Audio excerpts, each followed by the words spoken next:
Uh-oh, here we go, here we go, here we go. I was just turning that on to say something, because I was getting line bumps on my rod on the right.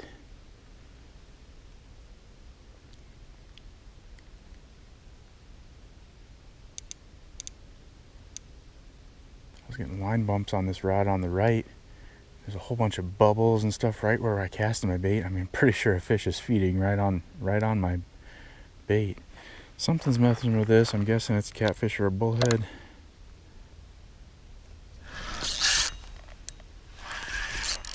And I got him, whatever it is. It is super shallow out there. As soon as I lifted up on it, I could see that fish come to the surface out there. I got something. It might be a carp because it's just swimming in. It's just coming in. Sometimes they'll do that. They'll get hooked and just sit there and not run and just sit there and try and spit. This could be a turtle too. It's just kind of coming in like dead weight. Oh, there we go. Oh, that was a pretty big wave that it just made.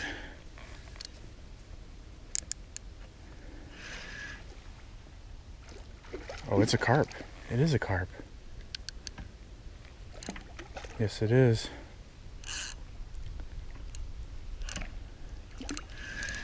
Yes, it is. So yeah, he must have done that. He must have got hooked, and rather than run, he was just hanging out, trying to spit. Okay, he finally came unhooked. He wasn't hooked great, obviously. That was a little carp. Don't know how big. 5 pounds or less. Ooh, just got. Oh, this line just went slack. This line just had a tuck. There's a whole bunch of bubbles right out there, right on top of my line.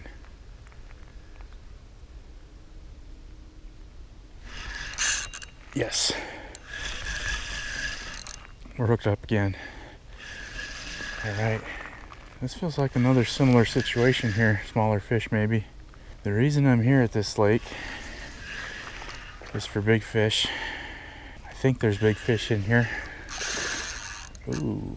We got a little fighter here. He's a little bit bigger than than that one that got away, I think. Yeah.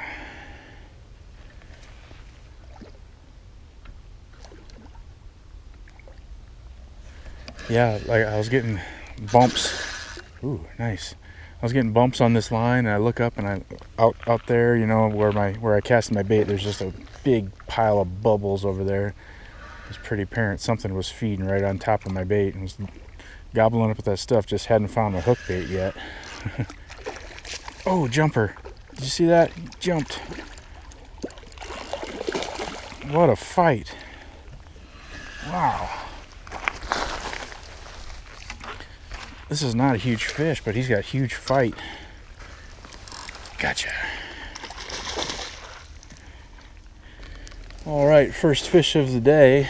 Let's see if I can get the camera to shine a little light on him. Yeah, I don't know, 4 or 5 pounds. Little fish. Cool silver color. He's really silver, and he's got a bright orange tail. Kind of neat.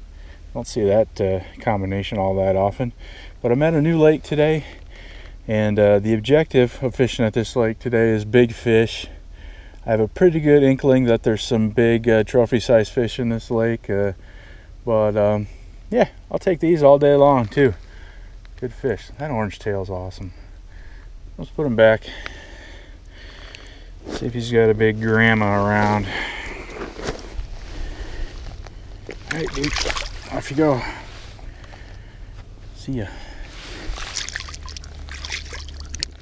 So I had 2 bites within just 5 minutes there. That's pretty cool. I've only been here probably an hour or so. Something happening here. So the bait that fish, or both those fish, bit on was this. This is the spicy sriracha boiled feed corn. And I'm just putting this spicy corn on a hair rig. And the pack bait is just some old-fashioned oats and sweet feed and feed corn. Boiled feed corn mixed in there, and I think a can of cream corn too. I don't know, it's pretty old. It's left over, been in the refrigerator probably almost a week. And I don't really think You need fresh bait. A lot of people obsess over having fresh bait.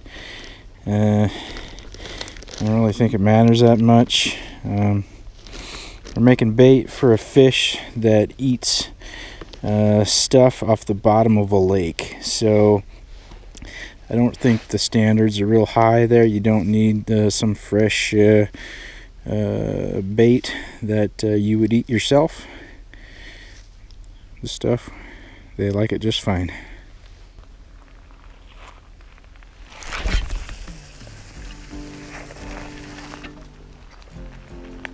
So as I said, this is a new lake, and when I got here earlier, I spent about an hour and a half. I drove all the way around the lake, checked out every little place where it looks like I could fish, any place that was public land, and ended up coming back to this pretty much the first place that I looked at down in the shallow end of the lake. I mean, most of the lake is pretty shallow. I think the maximum depth is around 7 feet or 8 feet or something like that. But down here, it's mostly 4 and 5 feet deep in this whole little lower basin of the lake here. And this is where I saw the most fish activity. Looked the most carpy to me, and I'm seeing them around on both sides of me. Just every once in a while, I'll see a bubble trail over there, or like on that fish that I caught. I mean, I could see, I was seeing line bumps, and then I looked up, and right where I knew my bait went into the water, there was a whole bunch of bubbles and stuff there, which was pretty cool to see, actually. So that was obviously, that fish was just going to town on my pack bait there, and finally found the hook bait. But it's about middle of the afternoon. It's about 2 o'clock in the afternoon, and I'm planning on spending the whole afternoon here. I'll stay here until dark, which these days, we're in late September now. Dark is about 7:45 these days, 7:45. Pretty sure there's big fish in here. That's the whole reason I'm here. But I'll take these medium-sized, smaller fish as well. They're lots of fun. Really would like to get that 30-pound trophy-sized fish on the bank before the ice comes in this year. Well, let's see if it can happen today. Thanks for watching.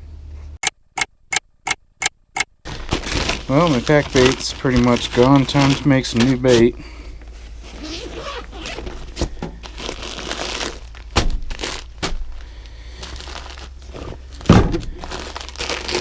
Surprise, surprise, old-fashioned oats. Some sweet feed pellets in there with it too. First thing I'm going to do is take what's left of my old bait and put it in there. And this will be my trash bag. And just some cream corn here to start with. And as far as the oats, the amount of oats is half of one of those large tubes, those large 42-ounce tubes. So it'd be 21 ounces of old-fashioned oats that I have in the bag here. Cream corn going in. And I think I'm going to spice it up a little bit today with some chili powder.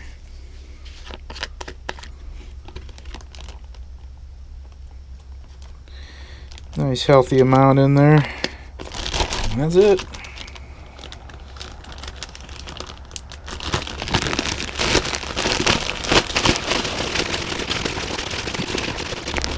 There it is. 10-15 minutes. Start using that.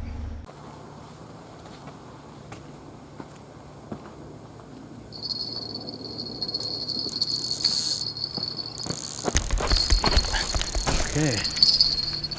Live action.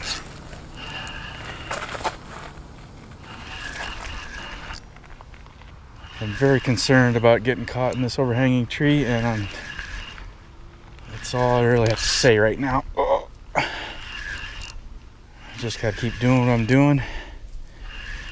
Keep that fish from going left. You can fight all you want once you get in front of me, but just gotta get you. All right, he is. Kind of lost track of him for a minute there. He's right in front of me now.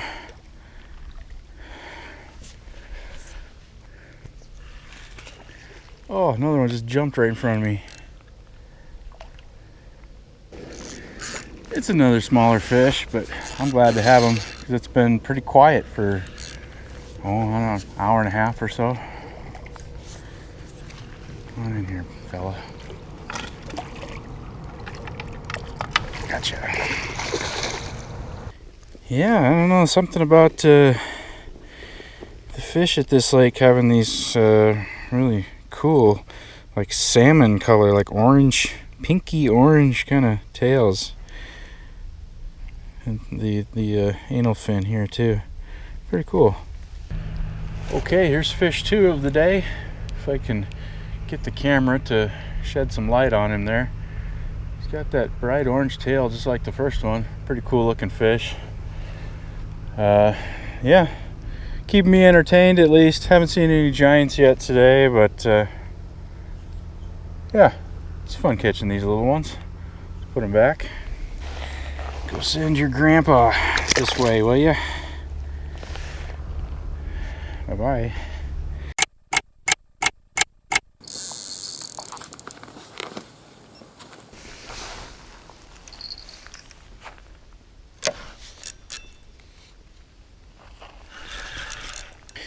Okay, we're hooked up again. This line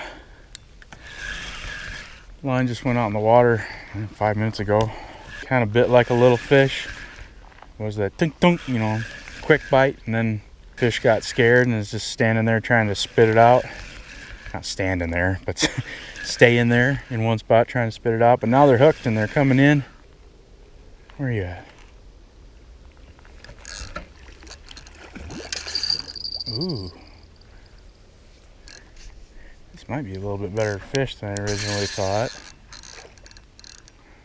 Do you ever have a song that's got stuck in your head for like, whoa, for like lots of days, like 4 days in a row? Kind of weird.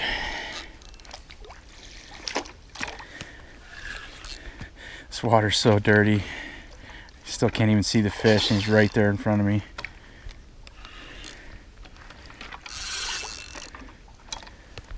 Alright, get in here. Come on in here. I'm gonna let you go. Okay. Well, looks like I found the preschool today. Here's another 2-3 pound fish. Same deal, carbon copy as the first 2. Bright orange tail. Silver body, silver scales, I should say. Yeah, he's croaking. Huh, he's croaking like a catfish for a second there. Back in the water he goes. Bye-bye. That fish bit on this chili powder, oats.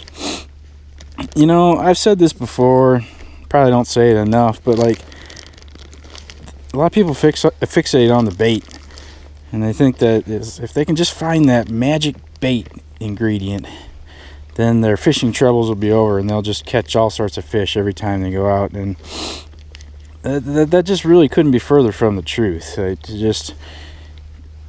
The people who consistently are able to find fish and catch fish do so because they have spent considerable amount of time learning about fish behavior and the patterns that fish exhibit according to weather and season and types of water bodies, if it's lakes or rivers or whatever. There's lots to learn about fish behavior, and these guys that consistently catch fish, they don't have a secret bait. They just know how to find the fish and put their bait in front of the fish. And I'm just trying to learn as much as I can to eventually be one of those guys who can find fish pretty regularly and be pretty knowledgeable. Every time you go out, every time I go out, at least I try to learn something.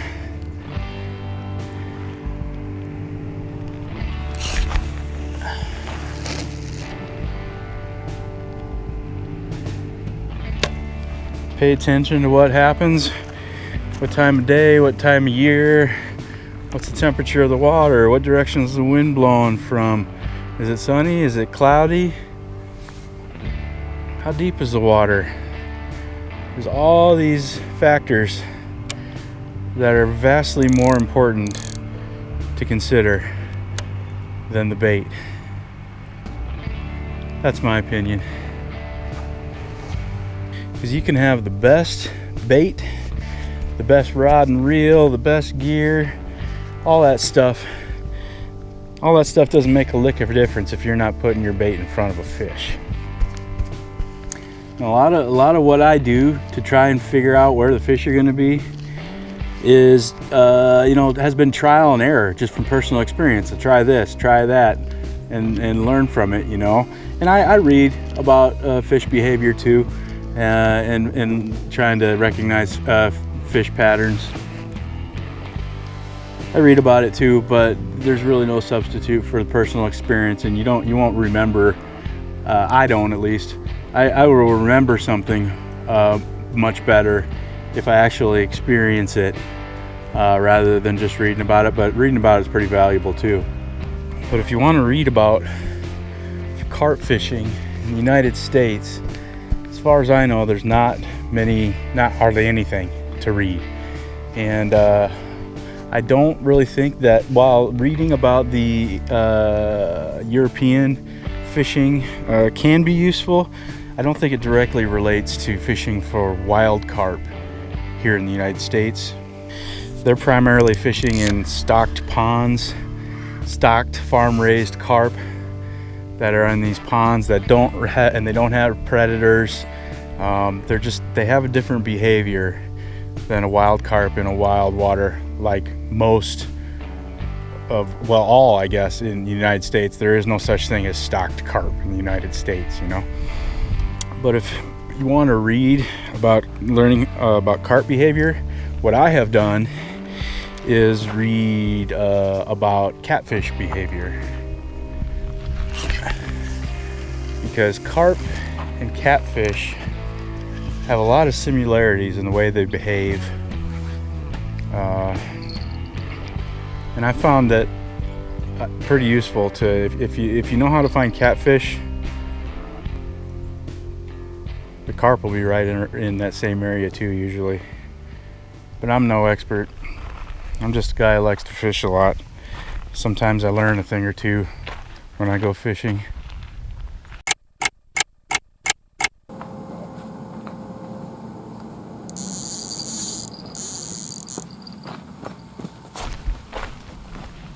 Wow. Getting nuisance fish to death, and I walk away for 2 seconds to get something to drink. Oh yeah, busted the surface out there. We got a carp on the line now, finally. I don't know what's been pecking my rigs for the last hour or so. Seemed like the carp went away and something, perch or something, moved in and started getting my lines all, or my rigs all tangled up. But come on in here. Gotcha. Okay, I think this is fish 4 for the day. Carp and copy, you know, same deal. Pretty tail and fin. This little guy, little turbo carp. Ah, splashed me good. Get out of here. Now don't get me wrong about what I was saying earlier about the bait, how it doesn't matter. It's not that it doesn't matter at all. Of course it does a little bit. It just doesn't matter as much as people like to make it matter.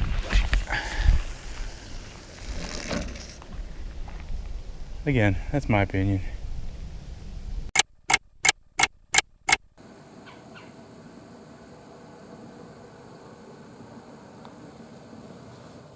So I'm getting line bites, line bumps. Not really line bumps, but right here is where my bait is. Let me zoom in here. There's all these bubbles. Look at that. Look at all those bubbles right there. Way out there. That's right where my bait is.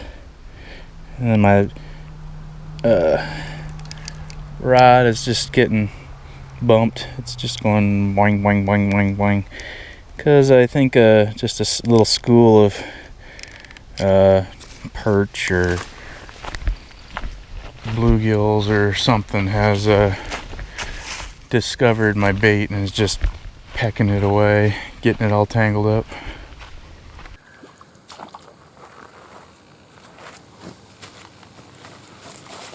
See? That's what they're doing in my rig. Videos ago I was having trouble with nuisance fish, getting my lines tangled up, and James Leiser, sorry James if I can't pronounce it right, but made several really good suggestions, and one was to switch out for a gripper lead, which I don't have gripper leads, but I'm going to use this no roll sinker, this 2-ounce no roll sinker, because I don't know, for the last hour and a half or so I've just been getting nuisance fish, picking, and then it ends up getting tangled in the spring. So I'm gonna use this, just pack my bait around this sinker instead of the spring, and I don't need to cast that far, so it should stick just fine, and that way shouldn't get any tangles. And even if the nuisance fish eat up all my pack bait, at least my corn and hook bait will still be laying there that a carp can come by and pick it up, because they haven't been able to steal my corn off my hair rig, but they just have been getting it tangled up.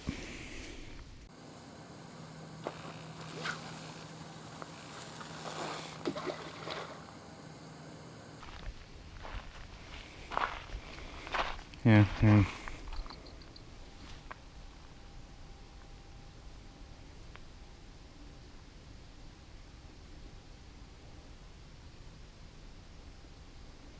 Something's got it in its mouth, trying to swim away with it, can't.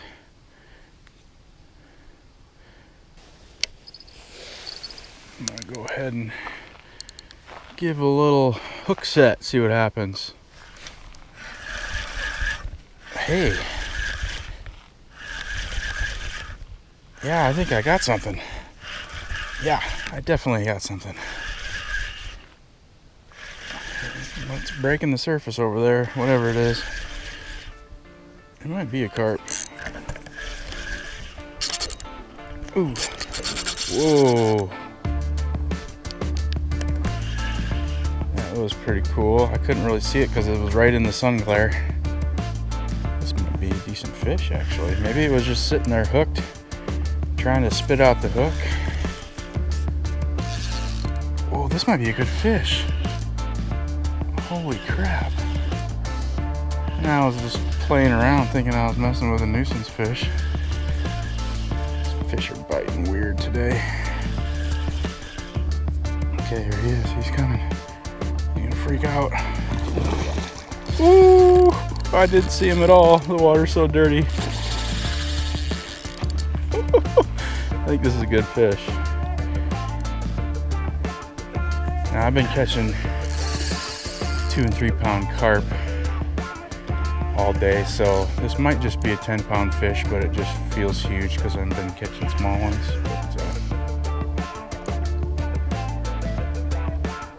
Might be a big ass catfish.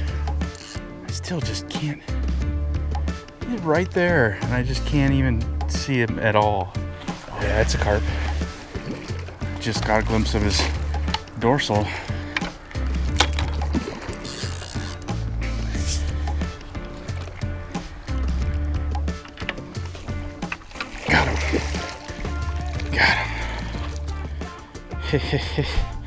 That is a good fish.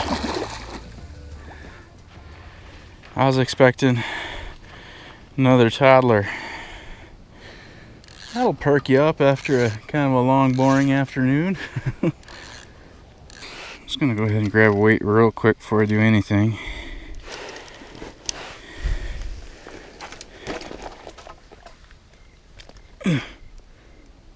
$15. Nice. All right, big fish of the night so far. 15-pounder. Oh, that's a good fish. He looks a lot like just a bigger version of the other ones. They're really silvery in this lake. They're not, the scales aren't very yellow, and he does have a pretty orangey tail. Really silvery scales. I know that sun isn't making a very good picture on this fish, but this is about half the fish that I'm after. This is a 15. I'm after a 30 out of this lake, but I'm extremely happy with this fish too. Great fish, great fight. Big belly on this fish. Let's go ahead and put him back in. his head in the water. Move some water through the mouth and out the gills. You see people grab a fish and yank it back and forth like that. Don't do that. That does not help the fish at all. There he goes. Water needs to go in the mouth and out the gills. The gill slits are exit only. If you push water up in there, you're just preventing the fish from getting any oxygen. Thanks for the fight, buddy. So tonight, as I'm driving home, I'm going to be planning my fishing trip for tomorrow. And I'm going to be thinking about things like what the weather's going to be like, what's the high temp, is it going to be cloudy or clear, what about wind, what's the wind going to be, and where am I going to fish according to the wind, how can I use the wind to help me. I'm going to think all sorts of things like that when planning tomorrow's fishing trip. But one thing that I'm probably not going to spend even 5 seconds thinking about is the bait. So thanks for watching. I appreciate it. See you on the next one.